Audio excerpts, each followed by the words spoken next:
Eu não nasci para isso, nunca quis me vender, eu juro. Mas quando eu era criança, queria abrir um salão de beleza, fazer unhas, colocar mega hair e desenhar sobrancelhas. Só que sonho não paga aluguel nem a vida. E a vida muitas vezes joga tudo contra a gente e nos encurrala. Quando você menos percebe, está com a saia levantada numa esquina, aguentando ser tratada como se não valesse nada, como se fosse pior que um animal, enquanto finge suportar os maus tratos e forçar um sorriso só para não morrer. Me chamo Dalila, ou melhor, esse foi meu nome de trabalho. Ninguém mais me chama pelo meu nome verdadeiro, porque na rua eu virei outra pessoa. Trabalhei por muito tempo perto do posto de gasolina, lugar famoso por vender frango frito, ali na Rua Dracena. Para quem não conhece, é Campinas. Lá, nós meninas brigávamos pelos pontos como se fossem terrenos de herança. No começo, quando comecei, a sorte não estava muito do meu lado. Por mais que eu me arrumasse, passasse perfume bom ou colocasse rímel até parecer uma boneca, simplesmente não tinha sorte. Os carros passavam e iam com as outras meninas. Reconheço que não era muito bonita, mas tinha meus atrativos. Mesmo assim, nos primeiros tempos, os clientes preferiam as loiras ou as que já tinham dinheiro e tinham feito plásticas para destacar o corpo, mas eu não desistia, fazia minha luta, mesmo que fosse difícil demais. Uma noite, depois de 3 horas em pé sem um único cliente, sentei na calçada. Os pés estavam inchados, o estômago vazio e as lágrimas já penduradas nos olhos. Aqueles dias tinham sido muito difíceis e minha vida estava desmoronando. Olhei para o céu, cerrei os punhos e falei baixinho, quase entre os dentes. Já chega dessa porcaria, tô cansada disso. Juro que se o diabo existisse e aparecesse para mim, eu vendia minha alma, só para conseguir cliente, mesmo que fosse só um, porque eu já não aguento mais. Pedi muito a Deus que me ajudasse, mas Ele sempre me deixou sozinha. Desde então, deixei de acreditar nele. Nunca mais. Aquelas palavras eu disse sem pensar muito, bem baixinho, como quem cospe uma frustração. Achei que ninguém tivesse ouvido, mas estava completamente enganada. Na noite seguinte aconteceu o mesmo. Poucos clientes e eu, péssima. Fui direto para o mesmo lugar, sentei na mesma calçada, frustrada, pensando em como minha vida era miserável. Foi aí que senti alguém parado bem na minha frente. Achei que fosse um cliente e levantei o olhar, mas não. Era uma senhora idosa, de pele enrugada, olhos pequenos e brilhantes, vestida com uma saia preta cheia de lantejoulas e um chale que cheirava forte a incenso. Uma cigana, pensei. Ou talvez uma bruxa. Sei lá. Aqui nesse lugar aparece todo tipo de gente estranha. Mas o que sei é que aquela mulher falou comigo com um tom misterioso. Tem certeza do que quer? Perguntou com uma voz que gelou meu corpo. Respondi. Do que a senhora está falando? A mulher me olhou como se já me conhecesse. Vender sua alma. Foi isso que você disse, não foi? Disse que faria qualquer coisa para ter mais sorte. Fiquei completamente imóvel. Um arrepio gelado percorreu minha espinha, como se alguém tivesse soprado gelo no meu pescoço. Não sabia se ria, chorava ou simplesmente saía correndo dali. Mas havia algo nos olhos daquela mulher, algo antigo, ancestral, como se ela já tivesse visto minha alma antes mesmo de eu nascer. Quem é a senhora? Por acaso eu te conheço? Perguntei, tentando disfarçar o medo, mas minha voz falhou. Ela não respondeu. Apenas abriu lentamente o chale que trazia sobre os ombros e de dentro dele surgiu um pingente estranho. Era um olho esculpido num pedaço de osso amarelado, cercado por um aro de metal escuro, quase preto de ferrugem, preso a uma corrente que parecia ter saído de um túmulo. O objeto dava calafrios apenas de olhar. Ela ergueu o amuleto entre nós duas e falou com uma voz seca, carregada de um eco que parecia não pertencer a este mundo. Com isso, nenhum homem vai te dizer não. Nenhum. Mas haverá um preço, minha filha. Um preço que um dia vai bater na sua porta. E quando bater, não adianta correr nem rezar. Vai doer. Vai tirar de você mais do que imagina. E lembre-se, a partir do momento que aceitar, não tem mais volta. Já está selado. Minha boca secou. O mundo pareceu silenciar por um instante. Nenhum carro passou, nenhum vento soprou. Era como se o tempo tivesse parado para me ouvir decidir. Ela então esticou o braço e colocou o pingente na minha mão. O toque da corrente era gelado como morte recente. Senti uma pontada no peito, como se algo dentro de mim tivesse sido perfurado. Use sempre, nunca tire, nunca, nem por um segundo. E por tudo que ainda resta da sua alma, jamais se apaixone. Amor, para quem carrega isso, é sentença. Foi o que aquela senhora me disse enquanto colocava o pingente em minhas mãos, sem pedir nada em troca. Eu o segurei na palma da mão e o observei. Não sabia se estava sonhando ou se aquela mulher era real. Quis devolver o colar, mas ela me olhou de um jeito que me deixou apavorada. Fez-me entender que ela era a própria manifestação do diabo e que estava me entregando algo que traria sorte para a minha vida. Mas nunca disse claramente o que eu teria que dar em troca.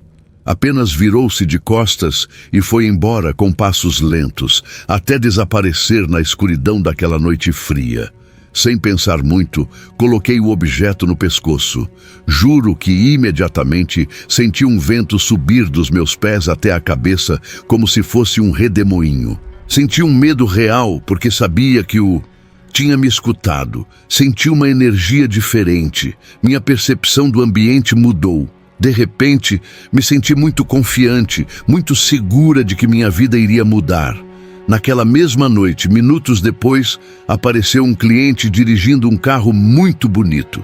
Ele parou na calçada, abaixou os vidros e falou comigo. "Boa noite, moça. Com licença, estou interessado nos seus serviços." Naquele momento, eu soube que a sorte estava do meu lado. Entrei no carro daquele homem e o convencia a entrar no quarto da casa. Ele era muito bonito, tímido, parecia que nunca tinha procurado esse tipo de coisa na rua. Mas eu aproveitei. Ele tinha um cheiro bom, corpo sarado de academia, do jeito que eu gostava. Na hora da intimidade, me esforcei muito para dar prazer. Queria deixar uma boa impressão, caso ele quisesse voltar um dia. Mas parece que quem mais aproveitou fui eu. Ele também ficou louco comigo. O jeito como me acariciava e se entregava, até parecia que havia um sentimento ali. Ele me pagou muito bem e pediu meus contatos para a gente se encontrar de novo. A situação superou minhas expectativas e, ao tocar o pingente, percebi que era dele que vinha aquele poder, aquela sorte. Aquela mulher que representava o Senhor do Inferno tinha me dado um dom especial. E sem pensar nas consequências, eu sabia que aquela noite era só o começo de algo novo e importante na minha vida. Meia hora depois que o rapaz foi-se embora, outro carro apareceu. Não era tão bonito quanto o anterior, mas era bem decente. Também era um homem que me tratou muito bem e me fez perceber o quanto eu estava sendo abençoada pelas mãos daquela velha. Aquela noite atendi vários clientes e voltei para casa com um maço de dinheiro. O que antes eu levaria um mês para ganhar, ganhei em uma única noite. Eu não entendia nada. As outras meninas me olhavam com raiva, com inveja, mas eu sorria, me sentia uma rainha. Os melhores homens me escolhiam e toda noite eu voltava para casa com uma quantia que antes só sonhava. E os dias seguintes foram iguais, muitos clientes, muito dinheiro, presentes. Alguns me mandavam mensagens carinhosas, outros me davam joias, chocolates, até imploravam por mais tempo comigo. Um deles me levou para um hotel caro e pediu para dormir abraçado comigo. Me senti amada. Meus clientes eram carinhosos e cheios da grana. Tudo parecia estar indo perfeitamente bem. E então, uma noite, aquele primeiro cliente que tive voltou. Fiquei feliz ao ver o carro dele novamente. Já sabia de antemão que passaríamos momentos incríveis juntos. Ao cumprimentá-lo, antes de entrar no carro, toquei o amuleto e agradeci por tanta sorte maravilhosa. Confesso que senti que tinha me apaixonado por aquele primeiro cliente. Passei muitos dias desejando revê-lo. Aquela noite foi diferente, senti tudo em outro nível. Senti que estava realmente apaixonada por aquele rapaz. Era como se ele fosse o homem ideal para mim. Me entreguei de corpo e alma, dei meu coração, e ele fez o mesmo. Seus beijos eram tão quentes que nada nesse mundo era mais doce do que sua boca tocando a minha. Foi então que finalmente soube seu nome. Ele se chamava André. Você me encanta, Dalila. Tô falando sério. Me sinto muito feliz com você. Pode parecer uma besteira, mas acho que estou apaixonado. Sinto algo muito forte no peito e precisava te dizer, porque foi por isso que voltei a te procurar. Desde a primeira vez que estivemos juntos, fiquei completamente encantado e soube que não queria mais nenhuma outra mulher. Eu o abracei e disse que sentia o mesmo. Ele ficou muito feliz e me fez uma proposta. Então vem morar comigo, Dalila. Sai dessa vida. Esse trabalho não é para você. Comigo você não vai passar necessidade. Vai ter carinho, atenção. Vamos estar sempre juntos. Seu passado e o que você faz agora, tudo isso pode ficar para trás.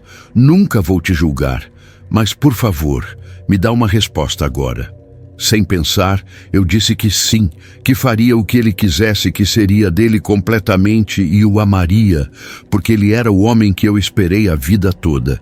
Beijamo-nos e nos entregamos novamente com uma euforia, uma intensidade que nunca tinha sentido antes. As carícias dele me causavam uma sensação elétrica que arrepiava até o ponto mais escondido do meu corpo. Aquela noite, pela primeira vez, me senti mulher, me senti amada, me senti valorizada. O tempo passou e André precisou ir embora.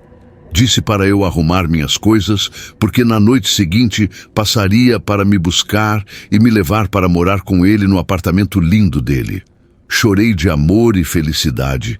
Senti que finalmente a vida estava sorrindo para mim. Naquela noite não consegui dormir. Passei horas arrumando minhas coisas, escolhendo minhas roupas mais bonitas, dobrando minhas roupas como se fossem peças de loja chique. Ficava imaginando os cafés da manhã com ele, os abraços na cama, uma vida onde eu não precisasse mais vender meu corpo na esquina.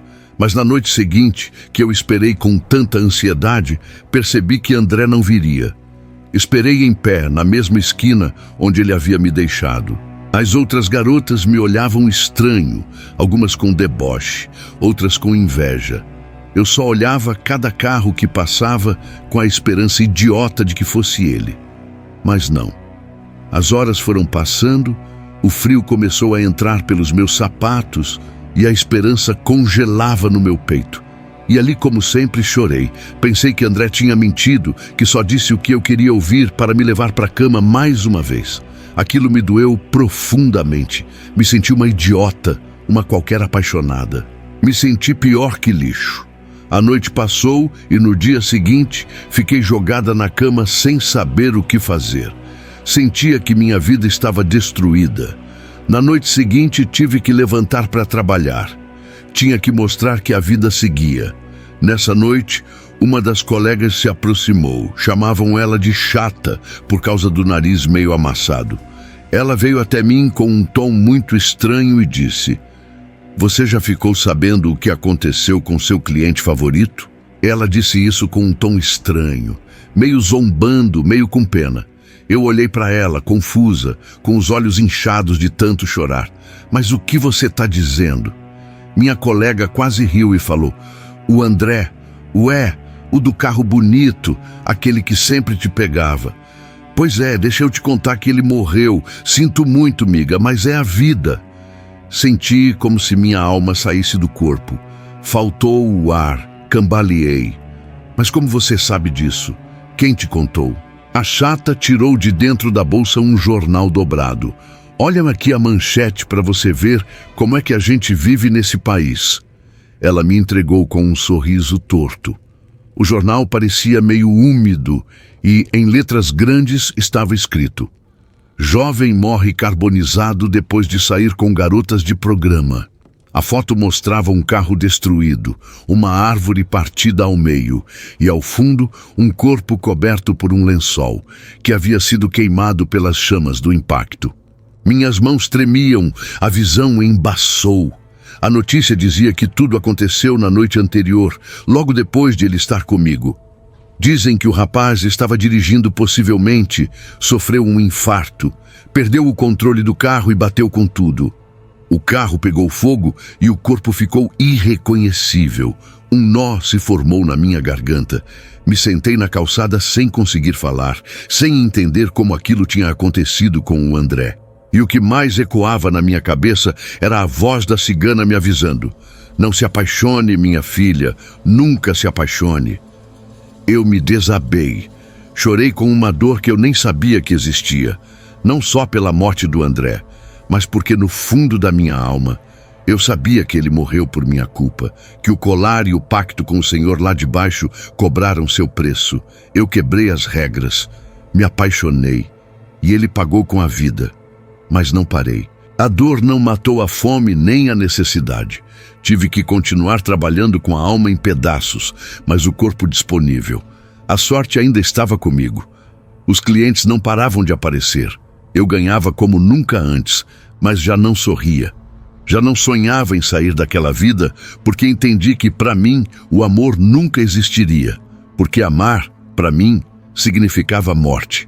E quando achei que nada poderia piorar, veio mais uma tragédia. Numa noite qualquer, dessas em que o asfalto ainda guarda o calor do dia, a Sheila, uma novata metida a valente, alta, magra, com aquele olhar de quem te mede da cabeça aos pés, como se quisesse te engolir viva, veio para cima de mim com sangue nos olhos. Ela já chegou gritando, empinada, rodando os ombros como quem quer palco. Você tá me tirando, né, sua cachorra? Roubou meu cliente, o melhor. Ninguém mais olha na minha cara por sua culpa. Tá se achando demais, desfilando com os carros mais caros, cheia da grana enquanto eu me lasco. Antes que eu dissesse qualquer coisa, ela cuspiu no chão e gritou: sua esfomeada, sua alma suja. Vai roubar tua mãe, maldita. E veio com tudo. Puxou meu cabelo com uma força que me fez cair de joelhos. Depois me arrastou pela calçada como se eu fosse um saco de lixo. Me chutou nas costelas, me cuspiu no rosto, me xingava de tudo. E eu ali, me encolhendo, tentando só proteger o rosto para não sair desfigurada. As outras fingiram que nem era com elas. Algumas só assistiam, impassíveis como estátuas. Outras filmavam com o celular. Tinha até quem risse, como se aquilo fosse mais um episódio de novela. No meio dos puxões e tapas, senti quando ela arrancou o meu colar do pescoço. Um tranco seco que quase me sufocou. Ela olhou o pingente na mão e cuspiu de novo no chão, rindo com desprezo. Vamos ver se depois dessa surra você ainda vai se achar a rainha das piriguetes, gritou ela. E saiu andando, balançando os quadris, como se tivesse acabado de vencer um campeonato. Ali, jogada e sangrando, sem meu amuleto, eu soube que algo muito ruim estava prestes a acontecer. A Sheila saiu andando como se nada tivesse acontecido, com o colar apertado no punho. Me olhou de longe e ainda me xingou antes de desaparecer na escuridão. Naquela mesma noite, a sorte virou. E virou para o pior. E não só para mim. A Sheila colocou o colar como se fosse uma joia de ouro. Dizia que agora ela seria a nova rainha da rua. Foi até minha esquina me desafiando com o olhar. Mas a morte não demora quando a gente mexe com o que não entende. E foi rápido e fulminante. Um cliente chegou numa caminhonete preta com os vidros escuros. Ela se aproximou com aquele sorriso falso e entrou se achando, mas nunca mais voltou. No dia seguinte, a notícia se espalhou por todo o local.